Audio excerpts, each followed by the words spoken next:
Quick video, how to replace your pollen filter on a 2006 Volkswagen Caddy. Come around the passenger side. Got a new filter ready, should look like that. And just underneath the glove box, you see this little cover here. Put your hand on, just pull it off.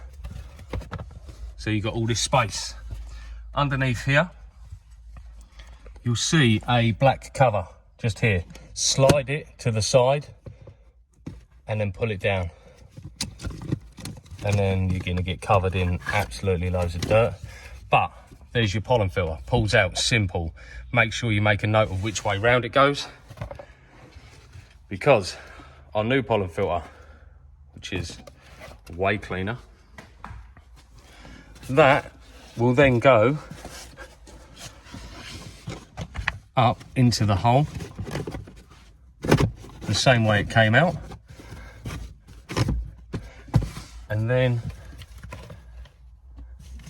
we get our cover, which has got these little hooks on. That's how it locates.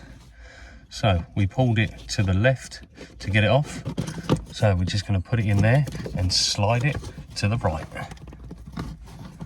If you haven't had a pollen filter on here before, you'll have a 20 Torx in here and possibly one up there. No, just one 20 Torx in there, but this one hasn't got one.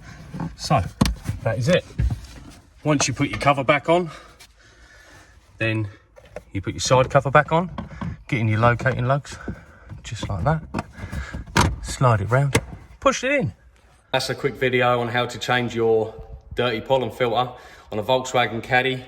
This one actually looks pretty good, lowered on coilovers, nice wheels.